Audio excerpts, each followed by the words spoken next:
Welcome to The Thriving Mama, the podcast that teaches you not just how to survive, but to thrive in motherhood. I'm your host, Dr. Stephanie Davis. When you go through any kind of medical training, you serve as a patient to your classmates before you ever get to the teaching clinic, obviously for public safety, but you have to start learning somewhere. So when I was in school 2 decades ago, I was being a practice patient for one of my classmates, and we were doing physical examination, and we noticed something really weird. So we were doing some neurological physical exam, just exercises. And one of them is to see if somebody has a gag reflex. So obviously we usually stick a tongue depressor to the back of your throat to see if you have a gag reflex. And I did not. So we kind of laughed about it and thought it was funny. And we tried a bunch of other times, and all the other people that were in our group, because we usually did it in groups of like 3 to 5 people, everyone else in the group had a gag reflex. So we just kind of laughed it off and thought it wasn't a really big deal. And I didn't think about it until I started learning about the nervous system and emotions and trauma in my functional medicine training. And so it was really interesting to me. So I kind of put that little nugget in my brain, just because I was like, oh, that's probably why. But then when I learned about it, it was skewing more towards like the physiological and biochemical context. We didn't really go down that kind of emotions and trauma rabbit hole. So it didn't, really make a difference to me. So I just kind of kept on going about my business, which, hindsight, I wish I had that information that information then, because it probably would have changed many of the decisions I made. But obviously we're on a journey, we're on a path for a reason. And I figured it out when I was supposed to figure it out. And like I said, even then, the real magnitude of it was lost on me until about 8 years ago, when I had a massive aha moment, which I'll share with you all a little bit later. But today we are going to talk about why not having a gag reflex is a massive red flag. And I missed it on myself for about 10 years, as well as the major physical signs that your body is holding on to trapped emotions and trauma. And last, I'm going to give you a simple test that you can use to see if your nervous system is dysregulated.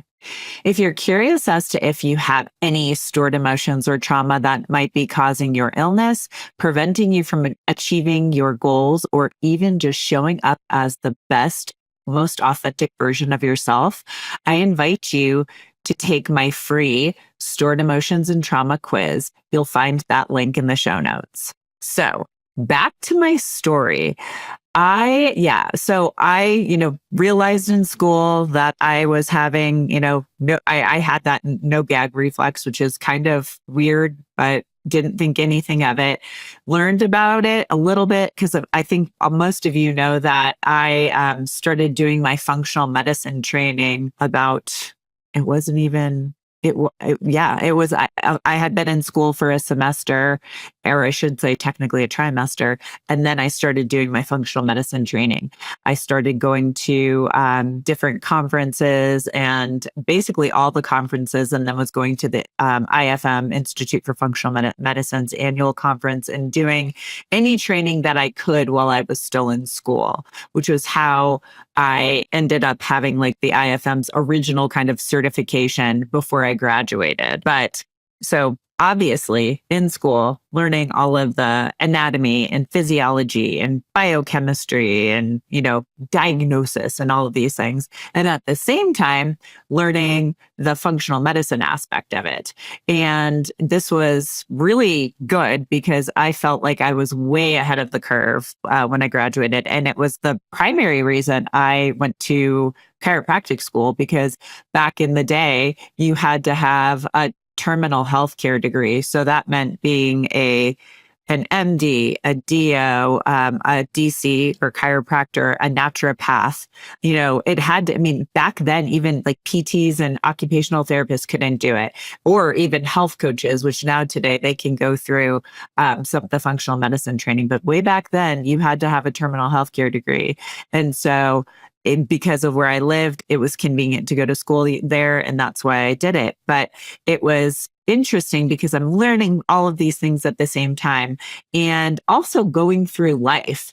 And I think those of you who have listened for a long time know that I got divorced at the end of school. So I had about 2 trimesters to go and I ended up getting divorced. But it was fascinating because that whole gag reflex issue really harkens to what I was feeling emotionally in those moments. So gag reflex, think about where it's located. It's located where you use your voice. It is that. And I've spoken before about how a lot of women manifest hypothyroidism and especially Hashimoto's because of not using their voices or having their voices suppressed as children or even young women. So yeah, that was a big thing for me. Now I had this, and that's where that aha moment came in. It was, again, I've been on my own trauma and emotional journey for 13 years, but it was probably in the ballpark of 8 years ago when I had that, the light bulb went on. I had that aha moment where I was like, oh my gosh, this is why it was happening. Because as a child, and again, I'm not blaming anyone for anything, but, I grew up in that generation of the kid should be seen, not heard. And I definitely did not have a voice. Sometimes my parents, or I should say more my mom would hear me out, but not a lot of times. Sometimes it would just be like, brushed to the side. Same with my dad. And I did not feel like I had a voice. I was also incredibly shy. And I don't think, to me now looking back at my own history, my family history, it is not surprising to me that I was, kind of shy to an almost deficit as a child. I really, really did not like being around other people that I was not comfortable with, let alone expressing myself to them. So, that was kind of the beginning of it. And then going through life, and I ended up marrying kind of what the person who ended up being my college sweetheart. And even though he was truthfully a good person, there was nothing wrong with our relationship. I shouldn't say there obviously was him. There was nothing wrong with him. He was a very nice person, a very, I want to say not democratic, but a very kind of judicious person. Interestingly, for those of you who are into astrology, he was a Libra, and Libra, the symbol is the balance. And he was all about that. He embodied that a lot. And I would say to a fault, because he was always overextending himself to make other people happy, but not necessarily in our relationship. It was really interesting. So again, just a very nice person, had a lot of his own trauma that he didn't deal with. And so that ended up being the kind of the downfall of our relationship. But it took me so long to get the voice to actually speak my truth, and say that that relationship wasn't serving me, because in my mind, I was constantly justifying things. And I was saying, oh, it'll get better. It'll get better. And we tried. Don't get me wrong. We tried. But the signs were there. And I just didn't listen to my intuition. I remember, here's another story. I remember one time he and I went to school, undergrad at the Ohio State University, and he was in grad school there. And we were supposed to be going to visit some relatives, and Ohio State is in Columbus, Ohio. And we were going to visit relatives in the Milwaukee area. And we were supposed to be leaving at noon. So me finished my classes. He was actually at a work outing because he was doing an internship. And it was the first time that it dawned on me that he just, I don't want to say that he didn't care, but he was like in the moment and doing his thing, and everything that he was supposed to be responsible for kind of went out the window. So 1 o'clock. I'm like, and this is in the time when we didn't like cell phones were newer. I did not have a cell phone. I literally had to stand there and wait by a cordless phone in the house that I lived in with my roommates. And so I'm waiting. 1 o'clock rolls by. 2 o'clock rolls by, 3 o'clock rolls by. And I will say this, he actually had a cell phone. He finally calls me. He's like, "Oh, we're done. I lost track of time." And I'm like, "Okay, that's great. Well, we had plans to leave at, noon. Apologies, tons of apologies. I'll be there soon." We don't get out the door until 4 o'clock. And I was just so frustrated and so mad. And I felt like that should have shown me I don't want to say what he was really about, because that's minimizing him as a person, but it showed me kind of where he was at from an emotional standpoint and how much I mattered. And so it was really, really frustrating, but I was having all of these thoughts going through my mind in this 3 hour span. And I'm like, do I break up with him? He obviously doesn't value the relationship, but I'm like, no, I really like him. And, the positives outweigh the negatives. That's what my, probably, how old was I? 22-year-old self. That's what she was telling herself. So yeah. So needless to say, that was a theme in our relationship. Something that really bothered me a lot was he would always go out, because I'm not a homebody, but I think y'all know that I've said I need to recharge. And so sometimes we would be in class all day and he'd be like, "Oh, I want to go out immediately. I'm going to go meet people out." So I would be like, "I'm going to go home and just chill out, and then maybe I'll meet you." And he would, sometimes I wouldn't hear from him, or I would hear from him really late. And that then translated into like when we got married and then had a home. And he would, I was actually in school a lot of that time. So I would go to school and come home, and he would go to work and come home.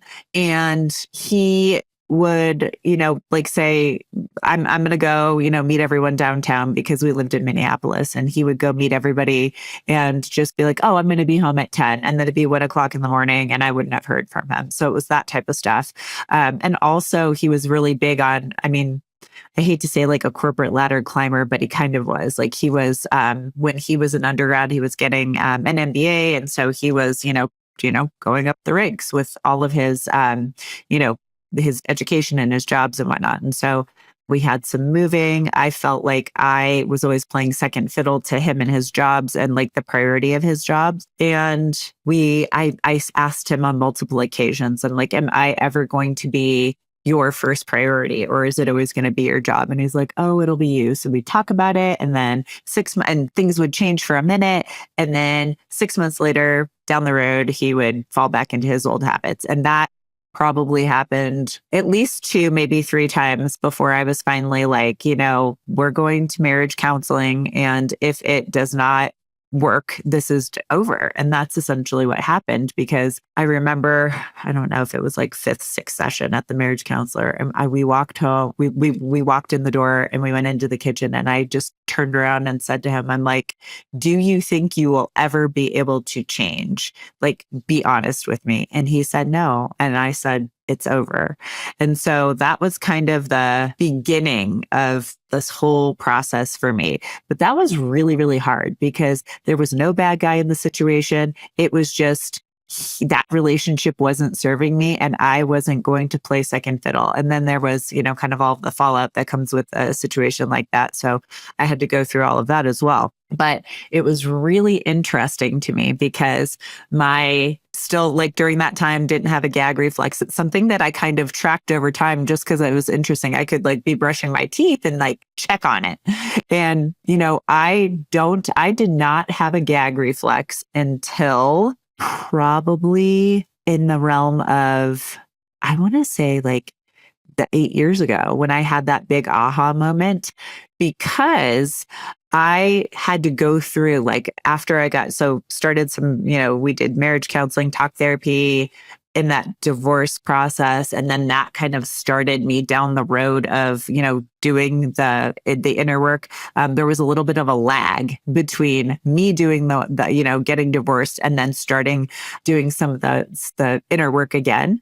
But yeah, it was really, really interesting because as I did more of this work and released stored trauma, my gag reflex started to come back. And at first, it was just a whisper. It was like, it was sort of there, it was like there wasn't a whole lot going on, but then it, kind of came back, and now I have a fully active gag reflex. But it is a red flag. If you are brushing your teeth or happen to be, checking, having a tongue depressor, somebody's checking your mouth, like in an exam, or you have popsicle sticks at home, you can go check on your gag reflex. And if you have a weak one, or if you have none, that is a red flag for trauma and stored emotions. And the interesting piece of the puzzle about the gag reflex itself is it is the vagus nerve that is, really responsible for that. And it's showing, it is like an overt sign of nervous system dysregulation, of stress, trapped emotions, trauma, that type of stuff. And so I ended up, watching myself on this journey, but, it all kind of came full circle for me. And it's like the vagus nerve, that is it's one of your cranial nerves. So a nerve in your brain, it's cranial nerve 10, and it's called the wanderer. And it's called the wanderer because it's probably, I hate to minimize any of the cranial nerves because they're responsible for so many important functions. But this one really is important because it goes from your brain down, kind of like down through the back of your throat, down into your chest, into your gut. And it's called the wanderer because it's got so many branches and divisions that come off of it. It literally innervates. So that's the technical term for your nerves going to something, whether it's an organ or a blood vessel, but it innervates all of your organs. So it's responsible for so many bodily functions, but especially things like heart rate, like a lot of it, like your heart functions in general, your breathing and respiratory functions, your digestion. Like I said, it literally, if you look at a chart of it, go Google it, it will show that nerve going from your brain down into your, like I said, down the back of your throat, technically, behind everything, and then into your chest and abdominal cavities. And there are branches that go to all of your organs. And we call it sensory and motor neurons. So that, sensing, what sensations are, touching, tasting, smelling, all of that. Motor neurons are actually the ones that are like, movement, that cause, muscles to fire, things to move. But it also has like, there are nerves, it is so incredibly interconnected. There are nerve fibers that go up and down from the, brain to body, body to brain. And so when you have vagus nerve dysfunction, it shows up everywhere. And so that's one thing that I talk to patients about very early on. Usually in the first and second sessions with them, we're talking about the magnitude of this because it shows up all over the place. Really, like I mentioned before, especially in my own case, anything that's suppressed trauma, suppressed emotions, ignored emotions, not using your voice, those are all things that are going to contribute to it. And it's really important to get that, get it back online. Stress literally, I don't want to say shuts off the vagus nerve because then, we wouldn't be alive. But if I shouldn't say that either. You could, yeah, I'm not going to get into that conversation, but it literally, like your vagus nerve really becomes not efficient and not functional. And so it's really, really, really important to do this. And so what's interesting when I'm working with people is some people want to go down and work on emotions and trauma and figure out why they can't, get to, achieving their goals, get unstuck, all of those things. And there are some people who just want to start off doing nervous system regulation because they get that and they hear about this and they hear about vagal tone. They hear about the importance of the vagus nerve. They hear about stress and they're like, okay, well, I can dip my toe into, doing nervous system regulation. And that's fine. I will always meet people where they're at and we can do whatever you are comfortable with. And truthfully, doing anything in that realm is going to be super helpful and beneficial. So it's really important to address that, not just address all of the other things that you think are going on. And so I wanted to share with you also some of the other signs. So obviously not having a gag reflex, which is something super easy for you to check on yourself. Like I said, when you're brushing your teeth, if you stick your toothbrush too far back, you will gag. That's what happens to me now since I actually have a normal gag reflex. Or you can take like a tongue depressor or a popsicle stick and, kind of put it back there and see if you gag. Super easy to assess that. But there are also other things that you can check on.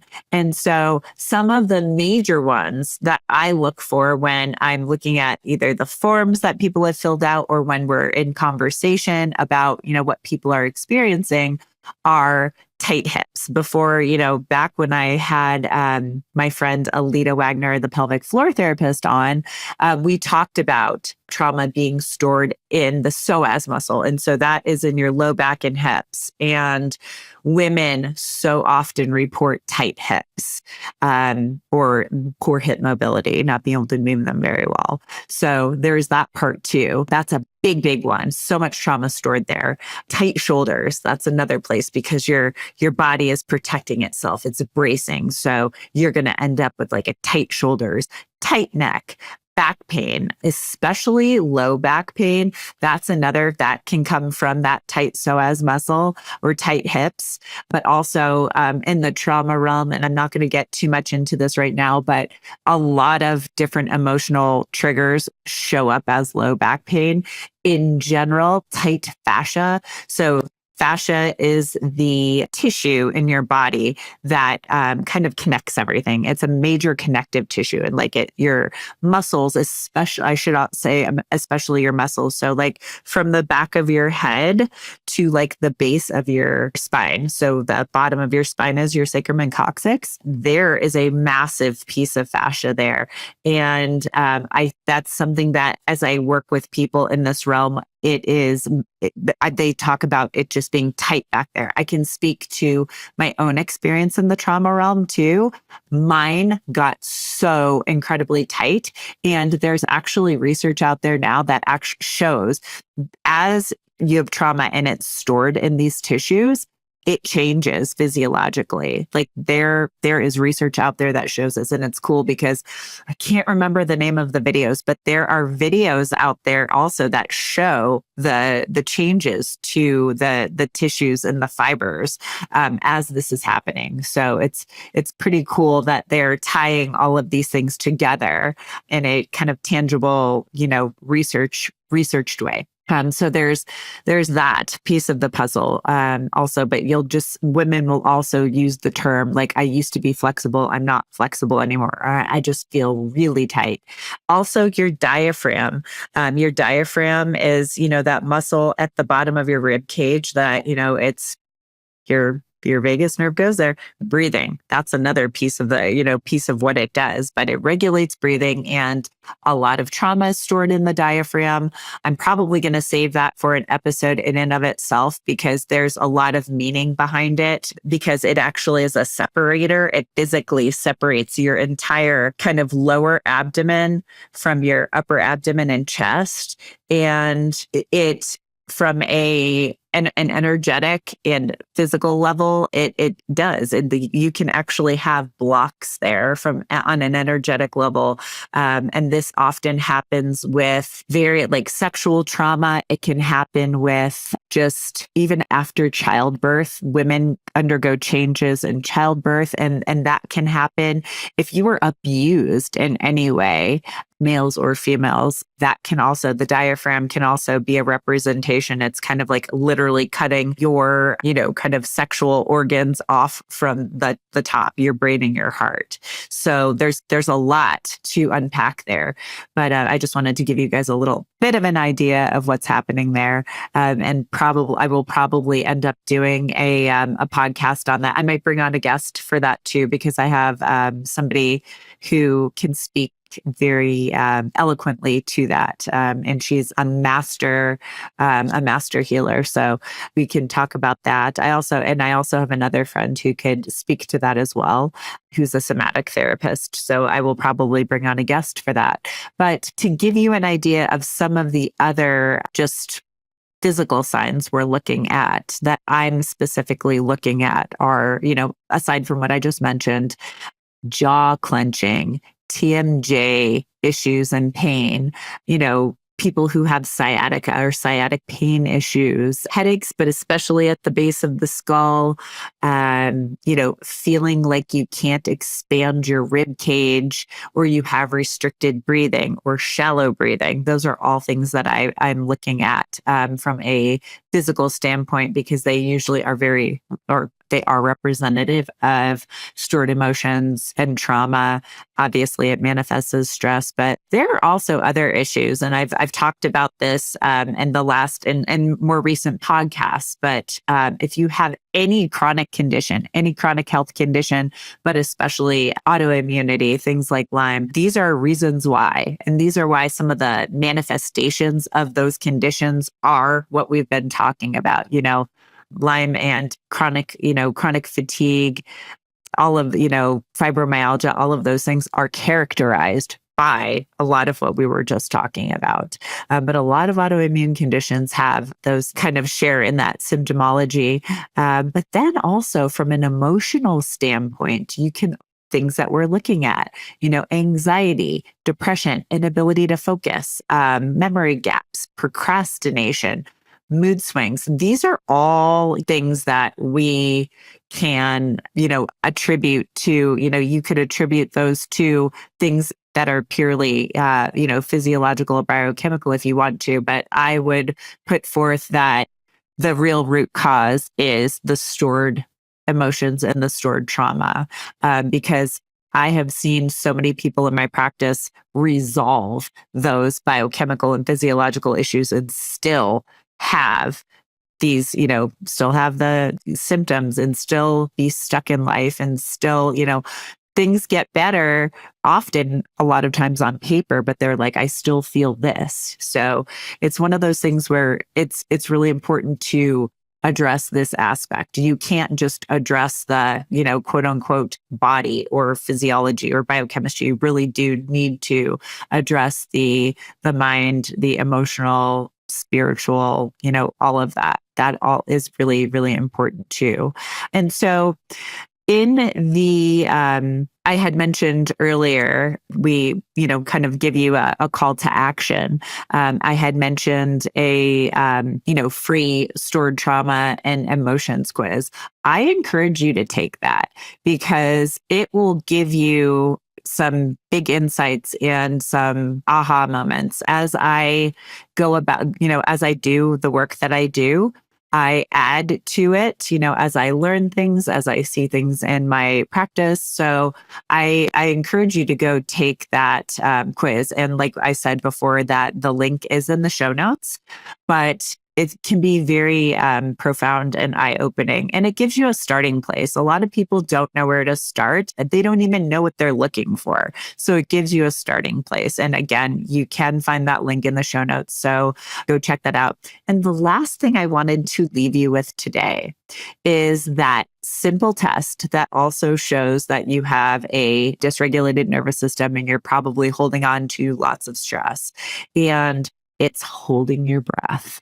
Most people don't realize they're holding their breath or breathing shallowly until somebody else notices it. So somebody like me, that's something that when I'm working with people, I check their breathing. I look at their breathing patterns. I can see, the rise of are their shoulders rising? Are they breathing in their chest instead of breathing in their bellies? All of those things. Those are things that I'm assessing and looking at.